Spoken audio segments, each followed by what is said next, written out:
this was particularly the countries represented at this table. I will say to me, you were fantastic.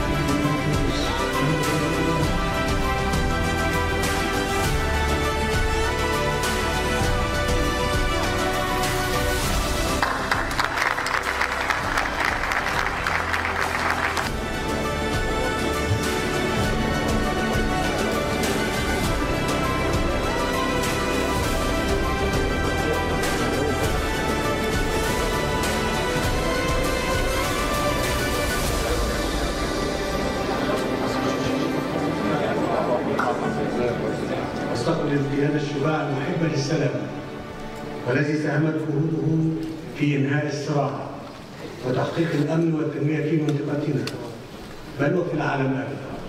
اسمحوا لي أن أدعو فخامة الرئيس الأمريكي دونالد ترامب إلى الانضمام إلى قادة العالم.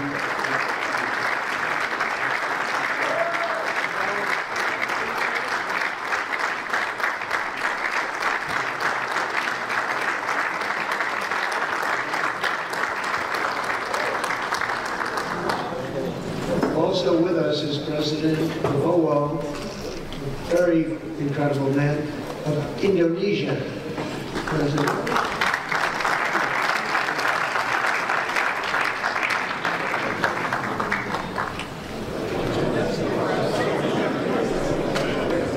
So thank the Board of Peace for letting us and I just want to thank everybody. This is really a special occasion. Thank you all very much. We'll see you soon. Thank you.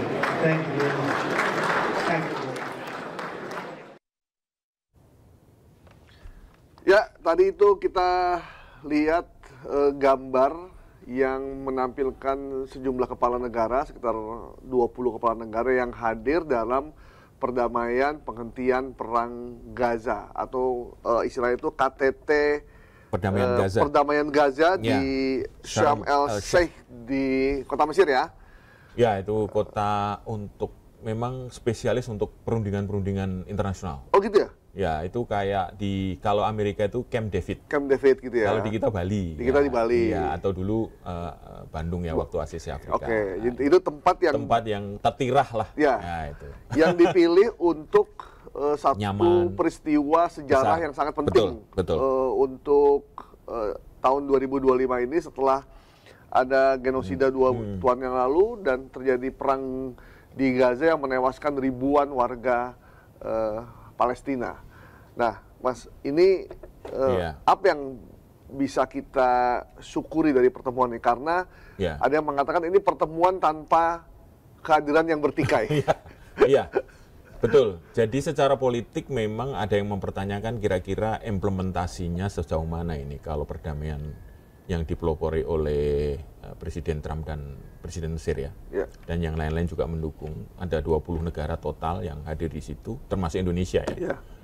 Nah, ini tentu kita melihat ini sangat positif bagi penghentian serangan untuk warga Gaza yang sudah hampir setahun ya menghadapi situasi yang sangat pelik dan mungkin mereka sampai di tataran lelah untuk menghadapi perang. Berat lah. Sangat berat kondisinya. Kondisi Gaza juga hancur lebur, dibombardir hampir tiap hari. Dan sekarang ya harus berhenti dengan perdamaian ini. Dan yang lebih penting lagi adalah misi perdamaian itu masuk. Misi kemanusiaan. Baik itu sifatnya untuk bahan makanan, obat-obatan, dan mungkin normalisasi mereka yang warga Gaza yang selama ini juga sangat menderita.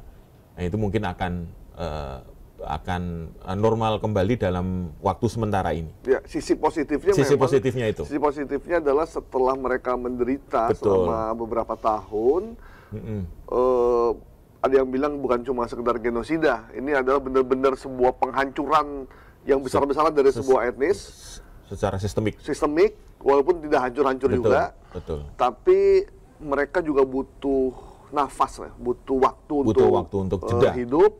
Dan itu ditandai dengan adanya kumandang azan di Gaza ya, dan disambut sukacita oleh warga masyarakat di sana.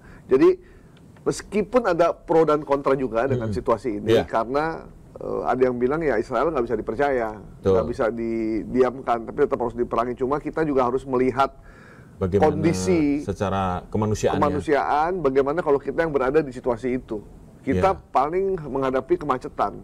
Ya. Sekali-sekali demo gitu. Iya. Tapi kalau di sana bukan cuma kemacetan, tapi terancam kehilangan nyawa. Betul. Dan kekurangan segala macam. Yang paling menyedihkan adalah bantuan yang tidak bisa datang, tidak bisa masuk, dan mesti kita akui bahwa kita tidak berdaya dengan situasi ini. Akhirnya tawaran damai ini pun diterima oleh Hamas. Ya.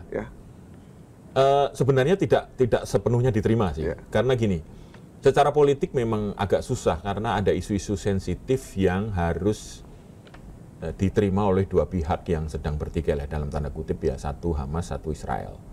Jadi dua-duanya ini kayaknya tidak hadir di situ, di Mesir, di tempat itu, di tempat yang dianggap bersejarah oleh Presiden Trump sama beberapa kepala negara sebagai inisiator perdamaian gitu. Nah, ternyata memang ada banyak alasannya masing-masing ya. Kalau Israel itu dari awal memang nggak setuju two state solution, terus kemudian dia juga tidak nyaman dengan beberapa negara yang mendukung Palestina. Mungkin termasuk Indonesia kali ya. Itu tidak nyaman berfoto bersama di situ. Tapi bagi Hamas yang berat adalah kalau menurut beberapa informasi yang kita dapat dan mungkin juga teman-teman juga bisa baca di berbagai sumber, Hamas itu tidak percaya bagaimana nanti masa depan Gaza, pemerintahan ya terutama ya, masa depan politik Gaza. Setelah nanti warga kembali, kemudian siapa yang akan memimpin Gaza? Itu nomor satu. Yang kedua, kalau mereka dilucuti senjatanya, itu mereka keberatan.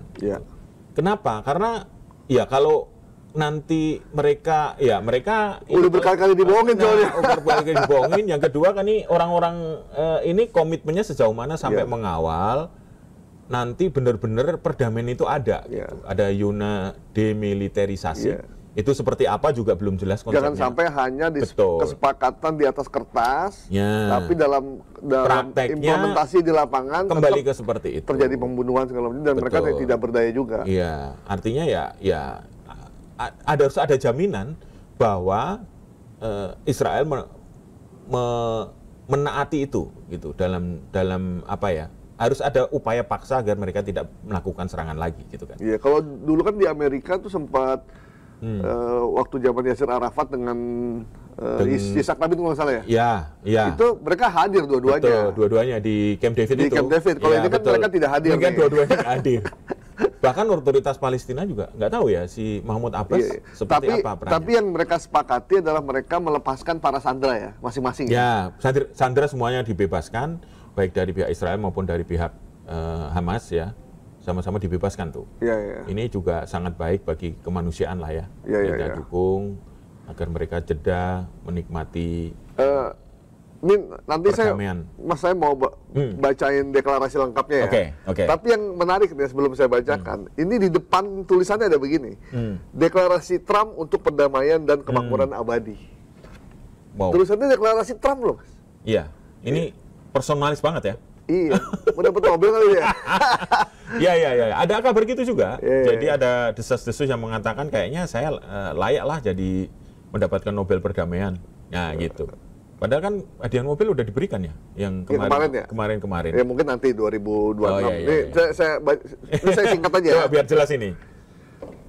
Ini teks lengkap perdamaian deklarasi damai Gaza ya. Deklarasi Trump untuk perdamaian dan kemakmuran abadi. Kami pihak yang berdatangan di bawah ini menyambut baik komitmen dan implementasi yang benar-benar bersejarah oleh semua pihak dalam perjanjian damai Trump yang mengakhiri lebih dari 2 tahun penderitaan dan kerugian yang mendalam, membuka babak baru bagi kawasan yang didefinisikan oleh harapan, keamanan, dan visi bersama untuk perdamaian dan kesejahteraan. Kami mendukung upaya tulus Presiden Trump untuk mengakhiri perang di Gaza dan mewujudkan perdamaian abadi di Timur Tengah. Bersama-sama kita akan melaksanakan perjanjian ini dengan cara yang menjamin perdamaian, keamanan, stabilitas, dan kesempatan bagi seluruh rakyat di kawasan ini termasuk Palestina dan Israel. Kami memahami bahwa perdamaian abadi adalah perdamaian yang mana baik warga Palestina maupun Israel dapat sejahtera, hak asasi manusia fundamental mereka terlindungi, keamanan mereka terjamin, dan martabat dijunjung tinggi. Kami menegaskan bahwa kemajuan yang berarti muncul melalui kerjasama dan dialog berkelanjutan bahwa penguatan ikatan antar negara dan masyarakat melayani kepentingan abadi, perdamaian, stabilitas regional, dan juga global.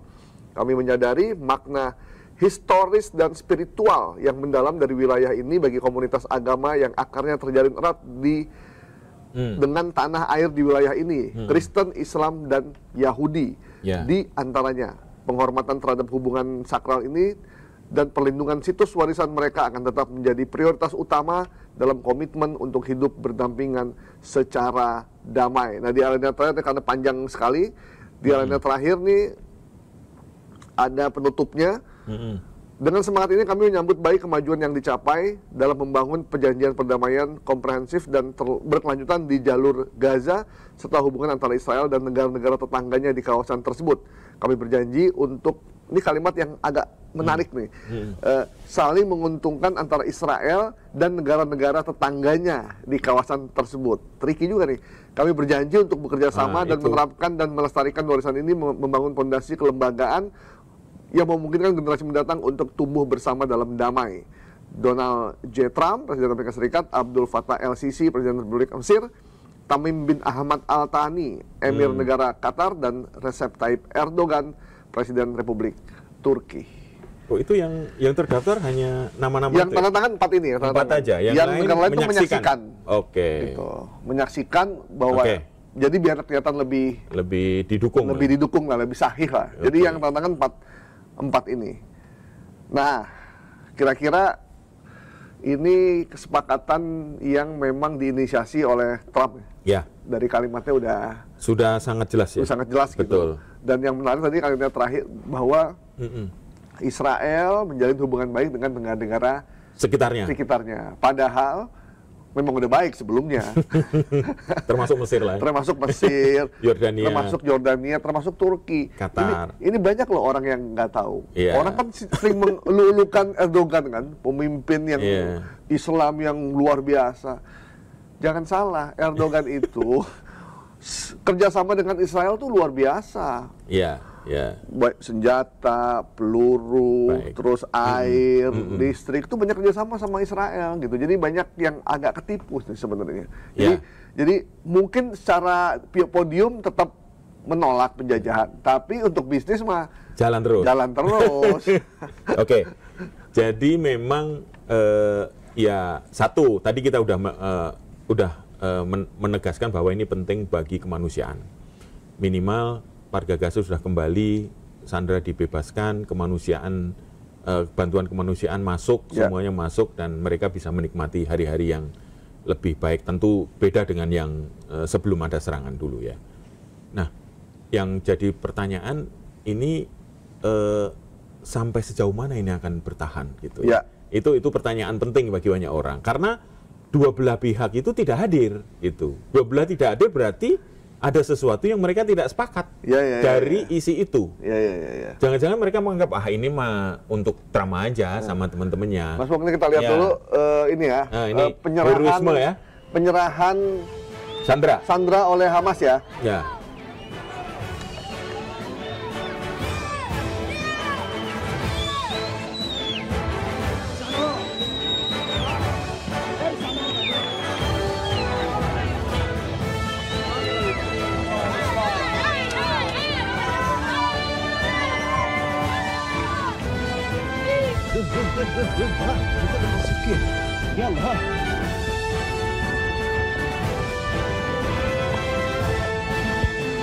سلموهم القصاي تمام امورك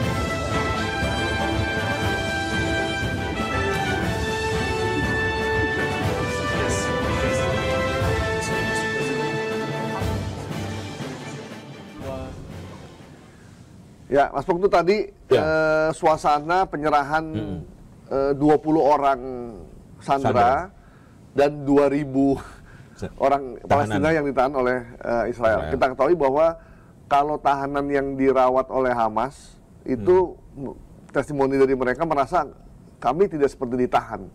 Karena ternyata kami di Hamas ini dilayani dengan sangat baik, kami tidak pernah tersentuh, kami tidak pernah dibentak, kami selalu dilayani dengan makan dan minum yang cukup dan sangat memadai, gitu. Jadi sehingga kami nggak merasa kekurangan apapun di tempat ini, karena mereka sangat memperlakukan para sandera dengan sangat manusiawi.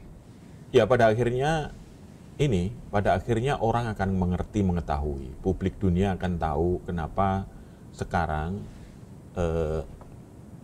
orang-orang yang dianggap radikal, teroris itu ternyata juga bahkan tidak begitu. Gitu. Justru malah sebaliknya, mereka memperlakukan, menjunjung hukum humaniter di dalam perang itu sangat tinggi. Dan itu publik tahu semua, publik dunia tahu, sehingga semuanya bersuara tentang Save Gaza, gitu ya, Save Gaza, Save Palestine, Stop Genocide, gitu-gitu. Jadi akhirnya mendesak itu, gitu. Dan pernyataan untuk menghentikan perang Gaza dan menghentikan kekejaman kemanusiaan di Gaza bukan hanya dilakukan oleh umat Islam atau negara-negara Islam. Ternyata beberapa negara di Eropa, bahkan di Amerika Latin, Amerika Selatan juga melakukan hal yang sama untuk mengecam tindakan tersebut. Sehingga ini udah jadi gerakan global yang sebenarnya dalam situasi sekarang tuh Israel tuh sudah terdesak sebenarnya. Karena hampir semua negara, kecuali negara-negara tertentu ya, seperti Amerika gitu. Bahkan Inggris pun udah mulai menarik dukungan terhadap Israel gitu. Jadi ada yang bilang sebenarnya ini karena mereka udah terdesak akhirnya melakukan ini. Padahal keinginan untuk segera melakukan pembersihan atau keamanan di Gaza itu udah lama dilakukan, tapi mereka menolak terus. Nah sekarang ketika terdesak akhirnya ikut juga melakukan perdamaian. Gitu. Meskipun mereka masih punya agenda-agenda yang kita juga tidak tahu. Nah ini yang patut disoroti juga adalah kehadiran Pak Presiden ya. Presiden Prabowo itu di sana. Ini juga mendapat banyak pujian lah ya, termasuk dari Presiden Trump bahwa konsisten, Indonesia konsisten mendukung Palestina ya, mendukung Palestina, dan bahkan sudah punya komitmen waktu rapat malam-malam di Kertanegara, rapat yang minggu malam itu menegaskan bahwa kita akan mengirim pasukan perdamaian, komitmen untuk 20.000 pasukan perdamaian di Gaza. Ini nggak main-main ini. Ini artinya kita tidak hanya di tataran diplomasi, tapi kita juga ada di tataran konkret untuk mewujudkan perdamaian di sana. Gitu. Dan yang menarik, Pak Presiden Trump untuk yang kedua kalinya memberikan pujian kepada Pak Prabowo ya. Bahkan kalau yang sekarang tuh dipujinya langsung di atas podium. Nah, gitu. Dimention langsung gitu bahwa kita di sini punya Presiden Republik Indonesia namanya Prabowo Subianto yang punya komitmen yang luar biasa gitu. Setelah itu Trump berhenti ngomong, terus Prabowo nyamperin untuk salaman, terus sambil ngomong good job. Jadi itu yang disampaikan oleh Trump. Kabarnya Pak Prabowo juga disuruh ngomong loh. Disuruh ngomong, tapi kayaknya ya beliau paham lah. Beliau paham. Ini bukan panggung. Ini bukan panggungnya dia. Ini cuma pendukung. Pokoknya yang penting Gaza damai, masyarakatnya tidak lagi tertindas gitu. Betul. Kan. Itu aja dulu sementara. Iya. Ini patut kita apresiasi sih, Pak Prabowo tidak mau ngambil panggung orang. Gitu. Jadi kalau pemimpin yang benar itu jangan suka ngambil panggung orang. Nah itu, jangan mancing di tempat kolam majikan lah. Kolam majikan. Jadi ini udah ada orang yang memang menginisiasi sejak lama, Pak Prabowo, tapi dukung. Begitu diminta bicara ya cukuplah mereka saja yang ini. Ini kalau militer tuh itu ya patriotik ya. Sangat memahami. Sangat gentleman. Udah gitu. Ini Anda, silakan. Anda ini jangan saya. Ini Anda ini yang ini forum Anda gitu kan. Artinya ini poin yang baik bagi Indonesia, yang menunjukkan konsistensi sejak sidang PBB, sejak lama sebenarnya. Pidatonya nyambung dengan semua sampai komitmen menghadiri KTT perdamaian di Mesir, kemudian juga komitmen untuk mengirim pasukan perdamaian di Gaza nanti kalau memang semua sepakat disetujui. Dan kemarin juga kita lihat waktu HUT TNI kan ketemu itu taruna-taruna dari Palestina. Oh Ya, iya. kan? Itu juga komitmen, saya pikir komitmen Indonesia untuk Mereka belajar di sini ya, belajar di sini. menerima warga Palestina untuk belajar di sini. Gitu. Itu meskipun berapa 3 bulan atau 6 bulan. 3 bulan ya, 3 bulan.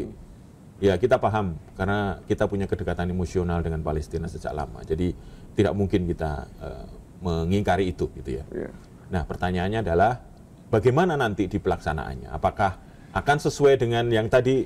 Tadi kalau kita dengar Itu heroik banget itu indah sekali. Itu indah sekali. Indah sekali hidup ini. Ini apa Ya. kalau lagu ini ada lagunya Ini. terlalu indah dilupakan. Itu indah sekali kalau bisa diimplementasikan secara menyeluruh ya. Ya, ini keren, Mbak. Ini kalau Waduh. benar-benar dilaksanakan nih kayaknya akan sejahtera nih. Ini ada kalimat gini kan. Kami memahami bahwa perdamaian abadi adalah perdamaian yang mana warga Palestina maupun Israel dapat sejahtera, hak asasi manusia fundamental mereka terlindungi, dan keamanan mereka terjamin dan martabat mereka dijunjung tinggi.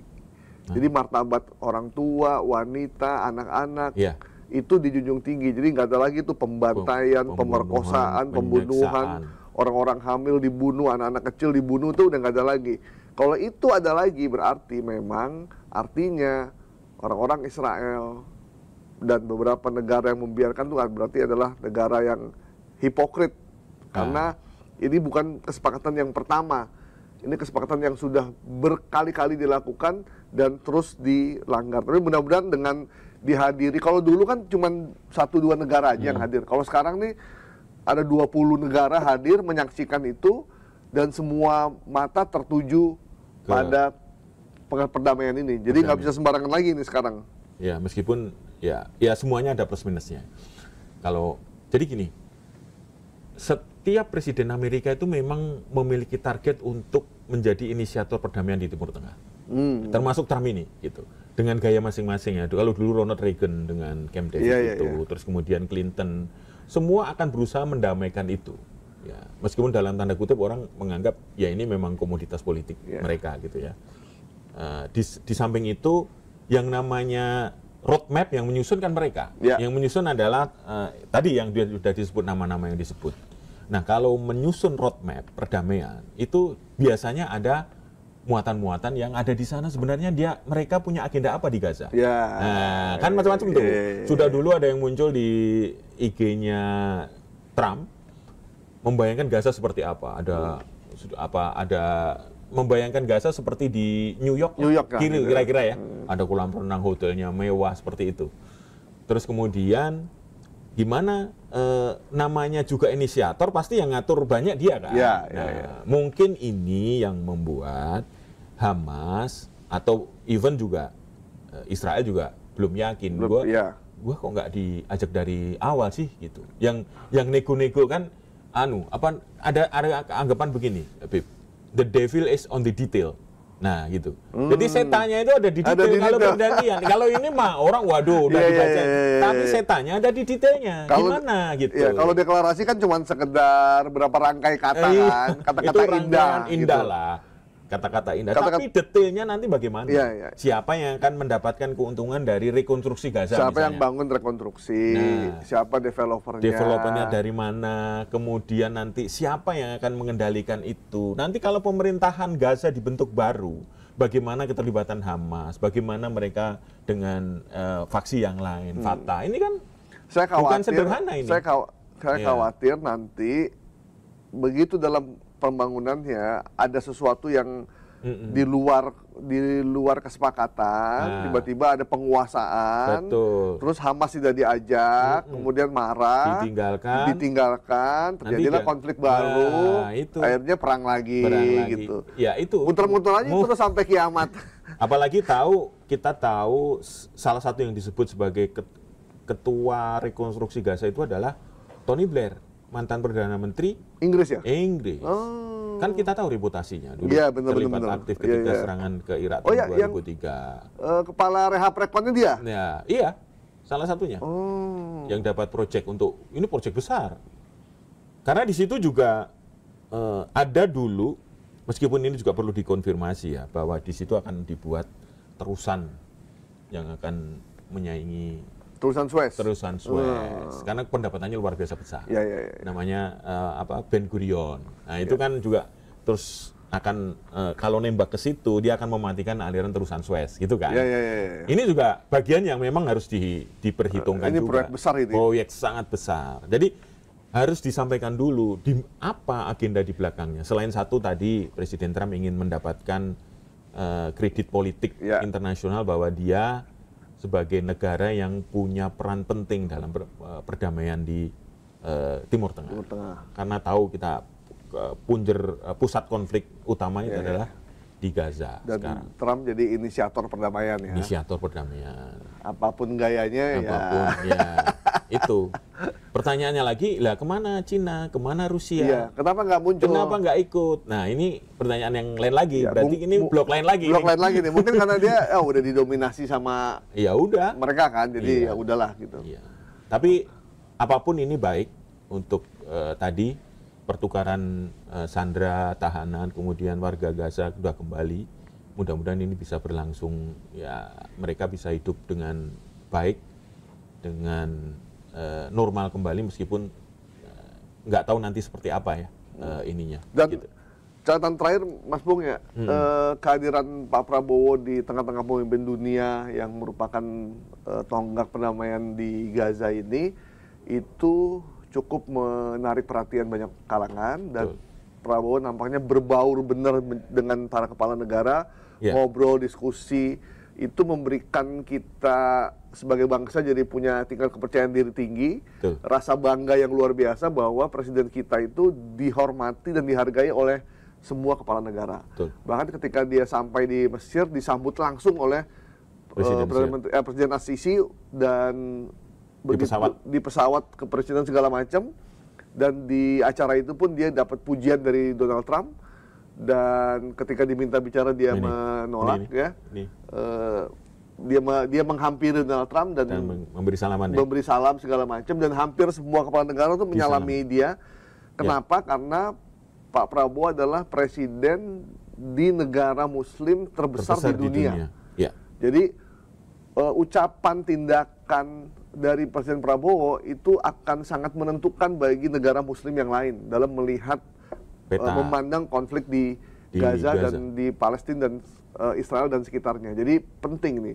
Bahkan ada teman saya bilang dari sekian banyak program Pak Prabowo, kebijakan luar negeri Pak Prabowo saya kasih nilai 9 nih. Ya. Karena dalam belum 1 tahun dia udah sangat kuat gitu positioningnya di internasional gitu. Jadi memang kalau mau ngomongin perdamaian di Palestina tanpa Indonesia itu mustahil. Mustahil ya. gitu. Itu aja lah kata kuncinya. Jadi Donald Trump sebagai inisiator melihat itu. Nggak mungkin saya tidak melibatkan. Kabarnya Pak Prabowo tuh benar-benar diminta hadir, dipaksa diminta hadir. Meskipun dia lagi banyak urusan di sini, tapi dipaksa diminta hadir, akhirnya dia hadir. Iya, itu apa ya? Pengakuan secara politik dan moral bahwa Indonesia itu sangat dibutuhkan dunia. Benar-benar. Itu ya kira-kira ya. Jadi Pak Prabowo ini kita kasih ponten 9 ya. Ini menjelang 1 tahun ya. Menjelang setahun nih untuk kebijakan luar negeri. Tapi untuk yang lain tunggu di edisi kita khusus Sindo News Podcast ya. Minggu depan. Jangan lupa kelewatan. Terus update informasi terbaru di sindonews.com dan juga di Sindo News TV. Bye-bye.